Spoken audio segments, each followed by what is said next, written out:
abençoada que o Senhor está entregando nas mãos dele para poder cuidar. Agradecer também aos pastores, aos demais pastores que aqui estão, pastor presidente, mais a sua esposa. Estive lá na sede pregando, foi um prazer para nós, foi bênção. E eu louvo a Deus que, como eu disse lá na sede, a igreja que vai morar no céu não tem placa. Não vai ter um anjo lá na porta e perguntando, de qual igreja você é? Deixa eu ver se essa igreja está aqui. Não tem um anjo lá. A igreja que vai morar no céu é a igreja lavada e remida pelo sangue do Cordeiro de Deus. Então todos nós, eu sou pastor da igreja, da Quarta Igreja Batista, mas nós somos todos irmãos em Cristo Jesus. Amém? Para a glória de Deus. Então eu quero parabenizar os pastores que aqui estão, os obreiros da casa do Senhor que aqui estão. Quero dizer que a sua mão de obra ela é muito importante e o seu trabalho no Senhor não será em vão. Amém? Pois o melhor pagamento vem da parte de Deus. E eu quero louvar a Deus pela vida de cada irmão que veio aqui nesta noite compartilhar da palavra de Deus. Gostaria que os irmãos abrissem comigo as suas Bíblias. Vou pegar o celular aqui, irmãos, é porque eu leio aqui no aplicativo. Sempre eu falo porque às vezes as pessoas acham que a gente está olhando outra coisa, né? Mas sempre leio aqui a palavra aqui no aplicativo da Bíblia. Porque às vistas, quando vai chegando o tempo, não sei se os irmãos entendem, começa a falhar, não sei se é só a minha. Mas tem um óculos lá em casa, minha esposa pega no meu pé para me poder usar, irmãos. E é uma benção, né? Como todo homem é desobediente à esposa, na maioria das vezes nesse quesito, então eu não uso o óculos, né? Abra sua Bíblia comigo no tema desse congresso. Quero parabenizar os dirigentes desse congresso. Eu sei o trabalho que dá, irmãos, fazer um congresso. É luta, é peleja, mas o Senhor é convosco. Abra sua Bíblia comigo no tema do congresso, em Romanos capítulo 13, verso 11. Apenas um versículo da palavra de Deus, amém? Louvado seja o nome do Senhor. Romanos, capítulo 13, versículo 11. Quem encontrou, diga amém.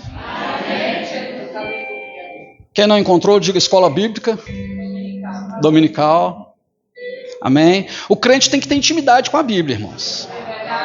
Amém? Nós temos intimidade com o WhatsApp, nós temos intimidade com o Instagram, nós temos intimidade com o Facebook, nós temos intimidade com todas as redes sociais. Nós temos que ter intimidade com a Escritura Sagrada. Amém?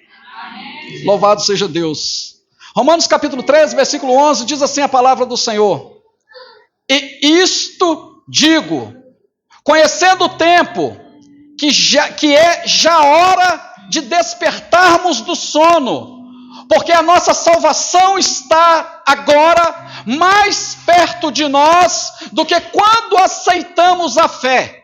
Eu vou repetir o versículo. E isto digo, conhecendo o tempo, que é já hora de despertarmos do sono, porque a nossa salvação está agora mais perto de nós do que quando aceitamos a fé. Só um minuto, feche seus olhos, curva a sua cabeça. Pai, nós te louvamos e te damos graças por cada vida aqui presente. Te pedimos no nome de Jesus que o teu nome seja exaltado aqui neste local, nesta noite. Glorifica o teu nome, ó Pai querido, no meio da tua igreja. Senhor dos exércitos, derrama do teu bálsamo sobre esta igreja, que o teu Espírito ministre na vida de cada irmão, que eu diminua e que o Senhor apareça aqui nesta noite, em nome de Jesus eu te peço e te agradeço. Amém. A igreja podeis tomar seus lugares em nome de Jesus. Como todo lugar que eu prego, espero em Deus nunca esquecer este versículo. João capítulo 3, versículo 30. O maior profeta que já existiu, o maior homem que já existiu, maior do que Moisés, do que Elias, do que Eliseu, do que Jeremias, do que Isaías, do que todos os profetas que você já ouviu falar, que você já leu, do que todos os personagens bíblicos que você já estudou, o maior homem que já existiu nessa terra, Jesus deu testemunho dele e disse, dos nascidos de mulher, ninguém é maior que João Batista. Estas palavras saíram dos lábios do Senhor Jesus. Ele disse, dos nascidos de mulher, Ninguém é maior que João Batista. E este homem que Jesus colocou ele no topo, disse em João capítulo 3, versículo 30, é necessário que ele cresça e que eu diminua. O maior de todos os profetas, o maior de todos os homens, segundo o próprio Jesus, este homem deixou um ensinamento para nós, que é necessário que ele cresça e que eu diminua. Então, nesta noite, que todo louvor, toda honra, toda glória, toda exaltação seja entregue somente ao único que é digno de receber. O objetivo pelo qual estamos aqui nesta noite não é para ver o pastor Charles ou os grupos que aqui se apresentaram, mas é para louvar, exaltar, glorificar o nome do Deus Todo-Poderoso. Por isso viemos nesta noite. Não viemos passar tempo, não viemos aqui porque não tínhamos nada mais interessante para fazer. O objetivo que nos trouxe nesta noite é adorar aquele que é digno, é glorificar aquele, o único Deus. Esse é o objetivo pelo qual nós estamos aqui nesta noite. O texto que nós lemos do apóstolo Paulo aos Romanos, capítulo 13, versículo 11. E eu achei interessante o tema, eu quero parabenizar quem escolheu esse tema, porque nós vivemos um período dentro das igrejas que se fala de tudo, menos em despertar o povo para a palavra de Deus, menos em acordar o povo da sua sonolência para as coisas de Deus. Nós vemos campanhas de todos os tipos, de cura, de libertação, de prosperidade, mas poucas vezes chama a atenção da igreja para poder acordar do seu sono profundo e se atentar aos sinais que estão acontecendo no tempo de hoje. Nós vivemos uma época do evangelho fácil, do evangelho permissível, onde tudo é permitido, onde tudo é possível, onde você pode fazer tudo, onde você pode estar à vontade, onde você pode viver na liberdade, na liberdade que o mundo, na maioria das vezes, oferece. Mas Cristo nos chama não para sermos igual ao mundo, mas para transformar o mundo segundo a renovação da nossa mente. Este é o objetivo que o Senhor nos chamou. Não para nós parecermos com o mundo, mas para o mundo olhar em nós e vermos pessoas diferentes, vermos pessoas que é exemplo, pessoas transformadas, dignas de ser copiada, dignas de ser exemplo. Este é o objetivo que Cristo nos chamou. É para as pessoas olhar para mim e para você e ver Cristo na sua vida. É para as pessoas olharem para a minha família e para a sua família e falar: ali tem um homem de Deus, ali tem uma mulher de Deus, ali tem um servo de Deus. Deus nos chamou para fazer a diferença nesta terra. Amém, igreja? Louvado seja o nome do Senhor. Pastor, eu quero pedir um pouco d'água, que eu falo demais. E eu esqueci, meu copo está bem aqui, dá licença. Mas está sem água, por gentileza. Amém? Louvado seja o nome do Senhor. Deus te chamou para fazer a diferença. E no tempo que nós estamos vivendo, irmão, nós vivemos o maior período de dormência da igreja. A igreja está sonolenta, está desapercebida do que está acontecendo. Eu me lembro que uma época, a luta dos pastores, a maior peleja do pastor era para ganhar almas lá no mundo. Uma época em que a maior peleja, a maior dificuldade dos pastores era sair para evangelizar, para poder ganhar almas lá no mundo. Hoje nós podemos perguntar aos pastores que aqui estão: nós lutamos hoje para conseguir manter os que estão dentro da casa. Nós lutamos hoje para que o crente que está hoje em Jesus não se desvie, não se afaste. A igreja está tão dormindo, irmão, tão sonolenta, tão desapercebida, que não percebe na sua mente, no seu coração, que ela está que nem aquelas 10 virgens. 5 prudentes e 5 imprudentes. Estão dormindo. Enquanto o mundo lá fora está esperando a igreja se levantar, se posicionar e agir como homens de Deus, como mulher de Deus. Paulo, quando escreve a carta aos Romanos, Paulo estava na Grécia, em Corinto. E quando Paulo escreve essa igreja, foi ali por volta do ano 55, 56 depois de Cristo, quando Paulo escreveu esta carta. E ele quer exortar a igreja a despertar. Nós entramos num período, num momento na vida da igreja, irmão, de total sonolência. Onde nós nos acomodamos com a fé. Nós nos acomodamos vindo aos cultos. Domingo, sexta-feira, ou sábado, ou quinta, no seu dia que é o culto da sua igreja, nós nos tornamos, deixamos de ser em algumas situações, não todas, servos de Deus, para sermos frequentadores de um culto. Nos tornamos em algumas situações religiosos. Vimos para os cultos, pastores que aqui estão podem confirmar, e na maioria das vezes não sentimos nada, não muda nada, não acontece nada na nossa vida, porque sentamos, cumprimentamos irmãos, falamos com um com o outro, nem prestamos atenção na palavra, nem prestamos atenção na leitura que foi lida, não ouvimos o que o pastor falou, não prestamos atenção no culto. Quantas pessoas, irmãos, estão dentro das igrejas neste momento, que vivem um eterno sono,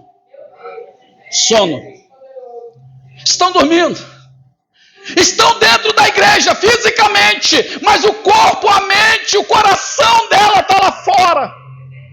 Ela está pensando como que eu vou fazer amanhã, como que eu vou fazer com a conta, como que eu vou fazer com gás, como que eu vou fazer com aluguel, como que eu vou fazer com meu filho, como que eu vou fazer com o carro, como que eu vou fazer com o trabalho. Nós estamos vivendo um período, irmão, em que a igreja ainda não aprendeu a descansar no Senhor. Eu costumo dar um exemplo lá na igreja. Sabe o que é confiar em Deus, irmãos? Pega uma criancinha, deixa eu ver alguém aqui, tipo aquele bebezinho que está no colo da irmã. Coloca ela em pé aqui em cima do púlpito. E o pai dela fica lá embaixo e diz assim, pula. Ela pula ou não pula? Porque no coração dela, ela tem certeza absoluta, sem sombra de dúvida, que o pai dela não deixará ela cair. Isto é confiar em Deus. Mas nós estamos vivendo um período de sono. Nesse congresso de despertai-vos, nós vivemos um período, irmão, que verdadeiramente a igreja precisa se despertar. Você precisa entender, você precisa conhecer o Deus que você serve. Ele ainda não mudou, ele continua o mesmo. A palavra de Deus diz que ele é o mesmo ontem, hoje e será para sempre o mesmo Deus. Eu acho interessante, irmão, sabe o que acontece com a igreja? Vive um Deus do passado, pastor. As pessoas vivem um Deus do passado. Me lembro de uma certa feita, Marta, quando Lázaro morre, Jesus chega até ela e pergunta, a Marta fala para Jesus, se o Senhor estivesse aqui, conjugou o verbo no passado, se o Senhor estivesse aqui, o meu irmão não teria morrido. Jesus diz assim, Marta, teu irmão ressuscitará. Aí ela diz assim, eu sei que ele ressurgirá na ressurreição dos últimos dias. Conjugou o verbo no futuro. Ei, o meu Jesus não é o Jesus de ontem, nem o de amanhã, é o Jesus de hoje. Jesus responde para ela, Marta, eu sou a ressurreição e a vida, e aquele que crê em mim, ainda que esteja morto, viverá. Eu quero que você desperta nesta noite. O Deus que você serve não é o Deus que está pregado no madeiro, é o Deus que reina e vive eternamente para todo sempre. Ele está vivo, ele está contemplando as nossas vidas. A luta antigamente dos apóstolos, dos discípulos, era para ganhar almas para Cristo. Os pastores aqui confirmem. Hoje nós lutamos para poder manter os que estão na igreja dentro da igreja. Dependendo do jeito que você falar, nós vivemos uma geração de crente tão melindroso, tão sensíveis. Crente cristal, se você esbarrar quebra, eu não volto mais. Se você deixar de dar paz do Senhor, eu não volto mais. Se você não me cumprimentar, se não for me visitar, eu não volto mais. Nós vivemos uma época de crentes frágeis. Vocês perceberam que cada geração que passa, a geração se torna mais fraca, mais cheia de problemas, mais cheia de dificuldades. Algumas pessoas dizem que já não fazem pessoas como antigamente.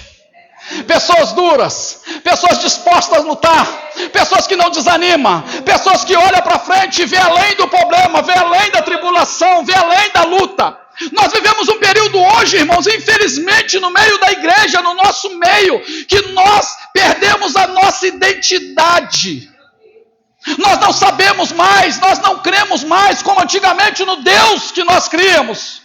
Hoje nós colocamos Jesus dentro de uma caixinha e conjugamos Ele no passado, o Deus que fez no passado, o Deus que fará no futuro. Mas o nosso Jesus está aqui nesta noite, Ele pode fazer hoje na sua vida. A pergunta aqui nesta noite é: será que você e eu crê nisso? Será que nós não nos tornamos apenas mais um religioso dentro da igreja, apenas enchendo lugar, apenas marcando ponto, marcando presença, para que as pessoas não liguem, não perguntem? Será que nós não ligamos o modo automático e viemos por vir aos cultos? Desperta, igreja do Senhor. Irmãos, grandes homens de Deus sofreram as suas maiores derrotas enquanto dormiam. Eu vou repetir. Grandes homens de Deus sofreram as suas maiores baixas, as suas maiores derrotas enquanto dormiam. Isso aqui é um exemplo? Sansão, juiz de Israel, poderoso. Mas quando dormiu, os filisteus vieram, cortaram o seu cabelo. E quando ele despertou do seu sono, Sansão não era mais o que ele era antigamente. Um homem que subjugava nações, no final da sua vida, implorou a Deus dizendo: me dá, Senhor, a tua força pelo menos mais uma vez.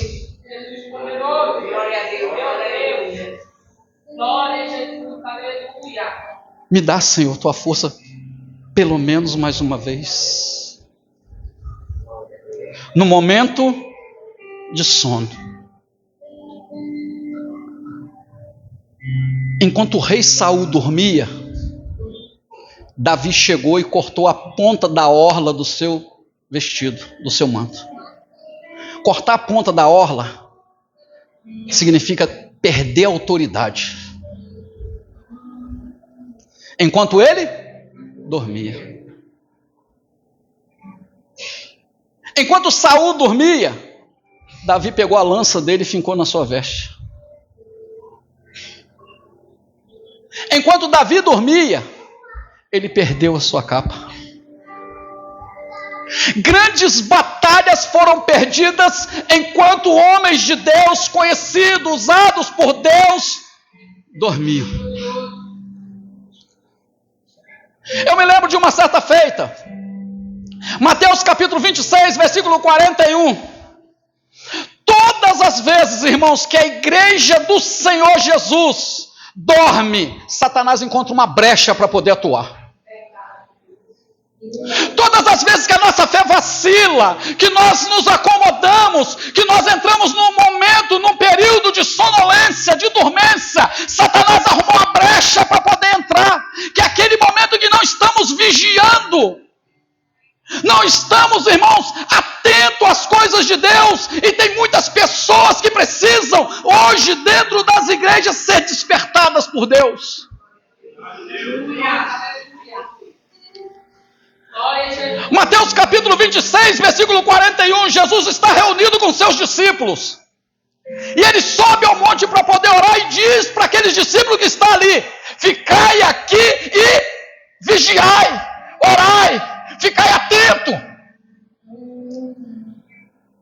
E quando Jesus desce do monte, ele diz: nem uma hora podeis vigiar? Nem uma hora vocês puderam orar? Jesus sobe segunda vez ao monte, e quando ele volta, os discípulos estavam dormindo novamente. Deixa eu te dizer uma coisa aqui em nome de Jesus: tem uma volta do Senhor para poder acontecer aí. Espere em Deus que Ele não nos encontre dormindo. Que nós estejamos bem atentos àquilo que o Senhor veio fazer, que é buscar a sua noiva, em nome de Jesus. Deus poderoso. Paulo, quando ele escreve aos Romanos, capítulo 13, olha o que ele diz, o versículo que nós lemos, tema do congresso: despertai-vos. E isto digo, conhecendo o tempo. Em outras versões diz, conhecendo os sinais, que é já hora de despertarmos. Há 2000 anos atrás, Paulo falando com a igreja: desperta. Hoje, em 2024, nós aqui na igreja falando com a igreja: desperta-te. Sabe o que tem acontecido com a igreja, irmão? Nós acostumamos tanto a ouvir falar da volta de Jesus, que nós nos acomodamos. Nós nos acostumamos. Eu já ouvi algumas pessoas dizer assim: desde quando eu era criança eu ouço falar que Jesus está voltando. Desde quando meu pai me pegava no colo, eu ouço falar que Jesus está voltando e nunca voltou até agora. Nesta caminhada, nesse pensamento, muitas pessoas deixam para acertar a sua vida, esperando: eu vou aproveitar aqui neste mundo, eu vou aproveitar a minha vida. Algumas pessoas acham que viver sem Cristo é aproveitar a vida. Eu preguei uma mensagem há 2 domingos atrás, chamada A Glória de Perder e a Tragédia de Ganhar. A glória de perder e a tragédia de ganhar. Para o crente, quando ele perde o mundo para ganhar a Cristo, como Paulo diz, é uma glória. Mas quando ele ganha o mundo, ele tem uma tragédia na vida dele, ele perde a Cristo. É isso que a palavra de Deus diz: o que adianta o homem ganhar o mundo inteiro e perder a sua alma? A coisa mais importante que você e eu temos, irmãos, é a presença de Deus. E o apóstolo João diz assim: olha, cuidado para que ninguém tome a sua coroa. Jesus te chamou para um relacionamento com Ele, um relacionamento vivo. O Deus que você e eu servimos não está morto. Ele está bem vivo. Ele está contemplando as nossas vidas. Nós lutamos hoje para manter crente dentro da igreja. Houve-se um tempo, quando o irmão desviava, a igreja se preocupava. Não era assim, pastores?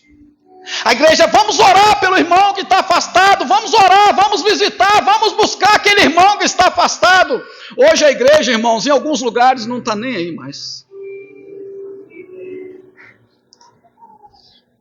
Isso é uma regra? Não. Eu tenho certeza que em todas as igrejas, assim como nessa igreja, tem pessoas que não se dobraram ao sono, a Baal, a este mundo, a este sistema que está aí fora. Tem um grupo de pessoas que ainda continuam vigilantes, que ainda carregam nas suas lamparinas o azeite, que mantém fé que mantém viva a sua fé. Eu me lembro que um irmão que desviou, e eu falei com um pastor na época, eu falei assim: pastor, nós temos que visitar fulano de tal, que desviou, voltou para o mundo. E ele falou comigo assim: não, irmão, isso aí ele não quer nada com nada mais não. Eu falei: não, mas nós temos que ir lá visitar, nós temos que ir lá falar com ele, conversar com ele, falar que ele é importante. Ele falou: não, aquele irmão não quer saber de nada com Jesus mais não. E eu me lembro de uma história que eu quero compartilhar com a igreja. Numa certa feita, num exército, os pessoal estavam à frente de batalha, lutando. E eles voltaram ao acampamento. E quando chegou ao acampamento, um soldado chegou para o seu capitão e falou com o capitão assim: capitão, o meu amigo não voltou. Me permite ir lá buscar ele? Me permite voltar lá e buscar ele? E o capitão falou assim: olha quantas baixas nós já tivemos. Nós já perdemos ele. Eu não vou perder mais um, arriscar você ir lá e eu perder mais um. Eu não permito que você vá. E ele desobedeceu ao seu capitão. Saiu escondido. Foi ao meio de batalha. Encontrou o seu irmão ferido. Seu amigo ferido. Colocou ele nos ombros. E nesta ida dele ele acabou se ferindo. Mas voltou para trás com seu amigo nos ombros. Quando chegou no quartel-general, lá onde eles estavam acampados, seu comandante falou com ele assim: para que você fez isso? Eu falei para você não ir. Eu tinha perdido 1, agora eu perdi 2, porque você também está ferido. Valeu a pena você se arriscar? Valeu a pena você oferecer tanto para buscar agora uma pessoa que está morta? Agora você também não serve para estar à frente de batalha? Valeu a pena? E esse homem disse assim: valeu. Como que valeu a pena? Porque quando eu cheguei lá, capitão, o meu amigo ainda estava vivo. E eu pude ouvir dos lábios dele: eu sabia que você voltaria para me buscar. Eu sabia que você não ia me deixar para trás. Irmão, mesmo que você saia ferido, desperta do teu sono, vá atrás daquele irmão que você não tem tempo, que você não vê, que se afastou do caminho do Senhor, que não tem buscado mais a presença de Deus. Fala para ele o quanto ele é importante.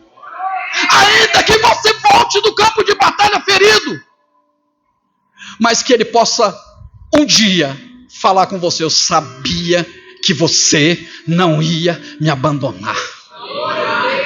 Voltei ferido, mas valeu a pena. Eu pude ver nos olhos dele, valeu a pena. Nós precisamos voltar ao primeiro amor. Pastor, não me lembro qual pastor que esteve aqui à frente numa oportunidade, leu Efésios capítulo 5, versículo 14, que diz: Efésios, apóstolo Paulo estava preso em Roma. Irmãos, é assim, sabe? Às vezes eu fico olhando o que está acontecendo com a igreja de hoje. No livro de Efésios, o apóstolo Paulo está preso em Roma. Preso, preocupado com a igreja que está solta.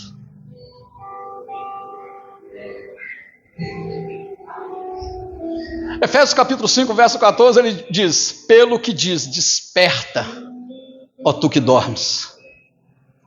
Um homem preso, falando para quem está livre: desperta, ó tu que dormes, e te levanta dentre os mortos, e Cristo te esclarecerá. Irmãos, uma pessoa que está na prisão,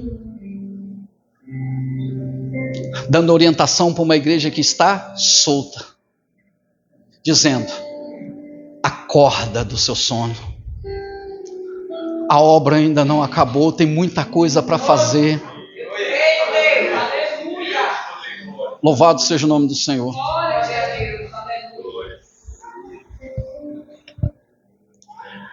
Irmão, Jesus disse que nós, a igreja do Senhor, todos vocês que estão aqui sem exceção, é o sal da terra, a luz do mundo. Eu ouvi uma pessoa dizer que é uma verdade: ninguém elogia o sal no almoço. Elogia? Elogia o tempero. Normal. O sal é tempero. Mas elogia os temperos. Mas o sal ninguém elogia. Mas e quando a comida falta? As pessoas falam ou não falam? Nossa, a comida sem sal. Eu lá em casa de vez em quando falo com a esposa, falo: tá sem sal. Sem sal resolve, salgada não tem jeito de arrumar. Não é verdade? Essa comida está sem sal. A Bíblia diz que nós somos o sal da terra. Nós fazemos a diferença neste mundo. Nós temos que fazer a diferença neste mundo.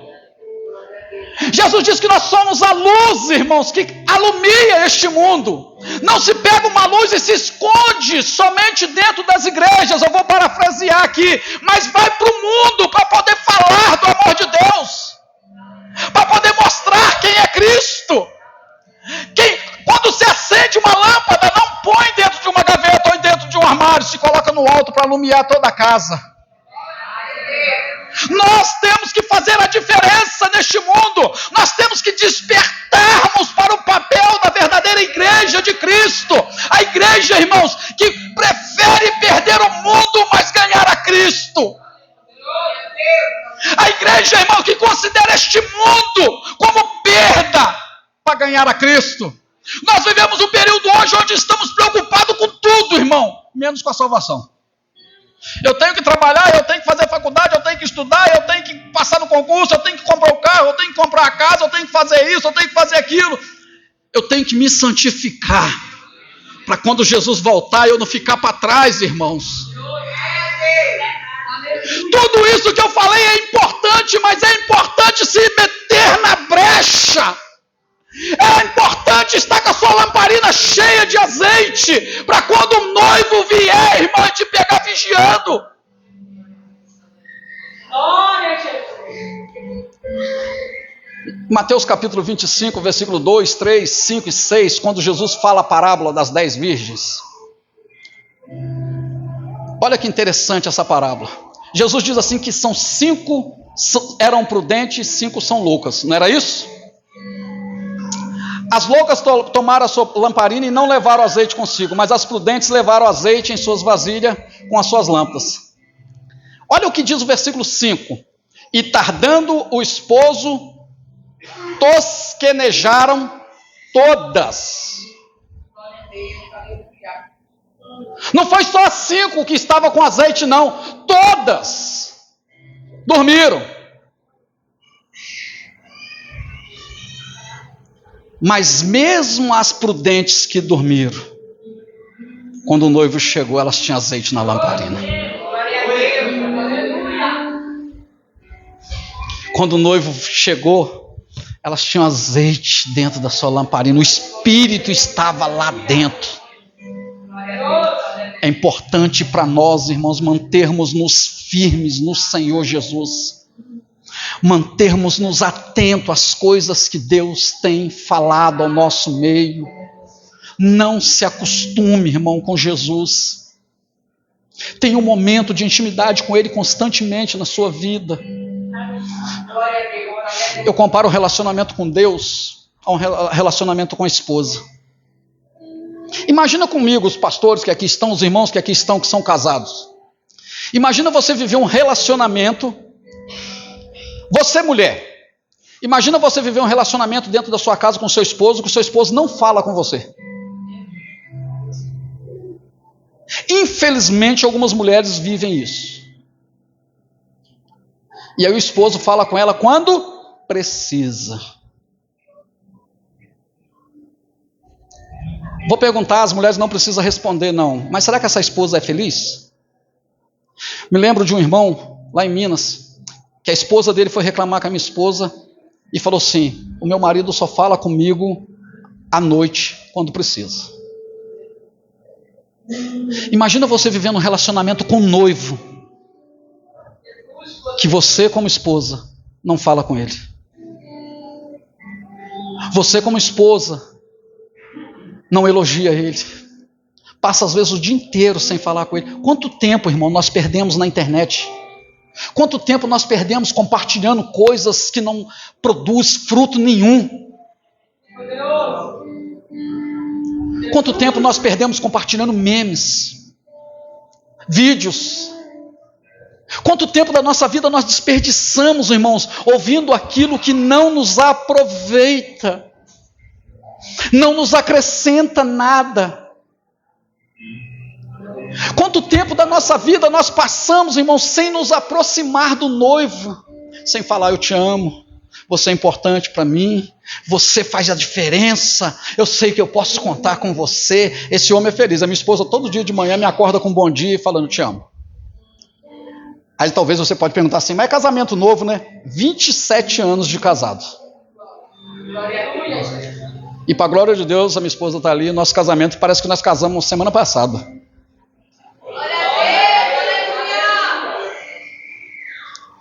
Regue o amor que você tem por Cristo. Não se acomode. No início do relacionamento nós queremos agradar a esposa quer agradar o marido. Por que não é assim na continuidade do casamento? Eu estou parafraseando. Por que não é assim com Cristo? Por que a minha vida toda não é constituída, baseada, fundamentada em agradá-lo? Em fazê-lo feliz? Em ele olhar e falar: eu tenho uma esposa que realmente me admira, que realmente me ama.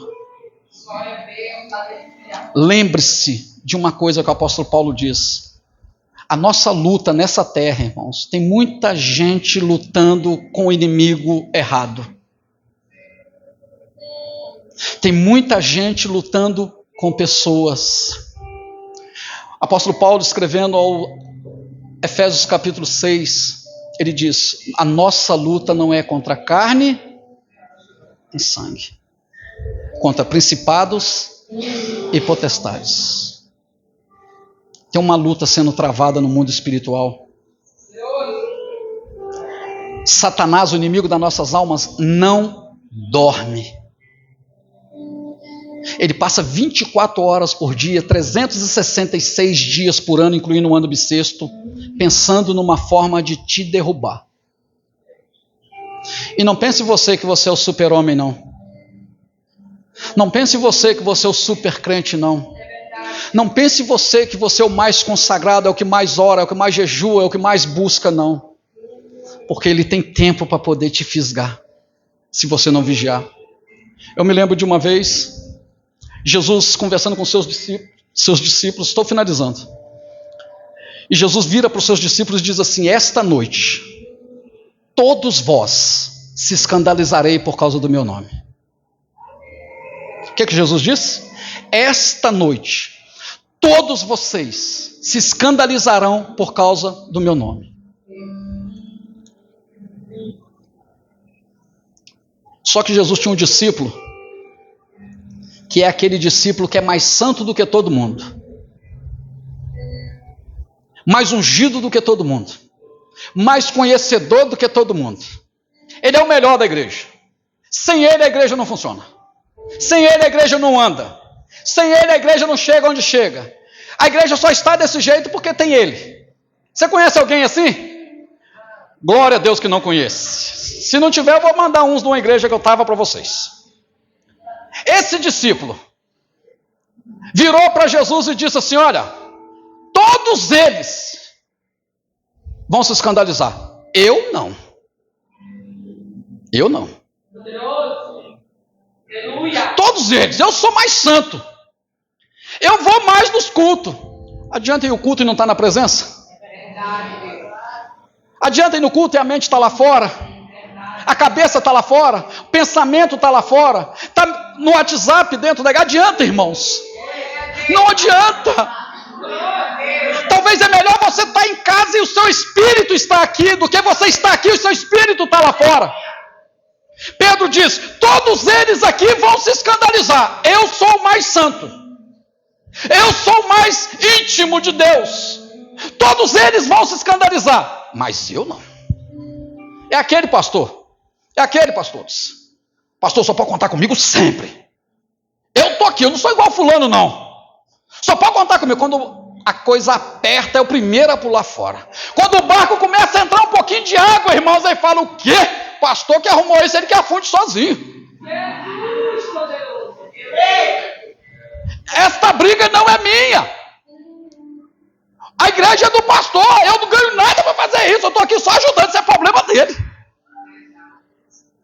Mas quando estava do lado, quando estava no culto cheio, queria oportunidade. Mas quando estava numa festa, estava lá para poder ajudar. Quando tinha 2, 3, irmão, você pode trazer a palavra hoje não, pastor, hoje não dá para mim não, estou cheio de compromisso. Mas pode contar comigo, eu estou com o senhor sempre. Todo mundo aqui para largar na mão, mas eu permaneço. Na hora que esse discípulo foi provado, eles disseram: você estava com o mestre. Você estava com Jesus, não estava? Eu nunca vi esse homem. Aí, não, mas o seu jeito de falar, o seu jeito te entrega, te condena, você também é um deles. Eu nunca vi este homem. Por resto, na terceira vez, Pedro começou a jogar praga, irmãos, praguejar. Eu te juro que eu nunca vi este homem. Jesus está procurando, irmão, como diz o apóstolo João, os verdadeiros adoradores, que verdadeiramente, irmão, estão dispostos a ir com ele até a morte, se for necessário. Que não importa a circunstância, que estão com azeite nas suas lamparinas e que estão despertos o tempo todo. Sadraque, Mesaque e Abednego disseram o quê? Eu não vou me curvar a esse sistema. O Deus a quem eu sirvo pode. Eles não disseram que ia livrar. O Deus a quem nós servimos pode nos livrar das tuas mãos. Mas fique sabendo, tu, ó rei, que se ele não livrar, nós também não vamos nos curvar. Aleluia. Crente não se curva ao sistema. Crente não se curva ao mundo. Crente não se curva à modinha. Crente não se curva à ideologia. Crente em Jesus vela pela palavra do Senhor. Crente em Jesus é aquele assim: escondi a tua palavra no meu coração. Eles podem pegar isso aqui, rasgar, pôr fogo, fazer o que for, mas ele diz assim: eu escondi a tua palavra no meu coração, para eu não pecar contra ti.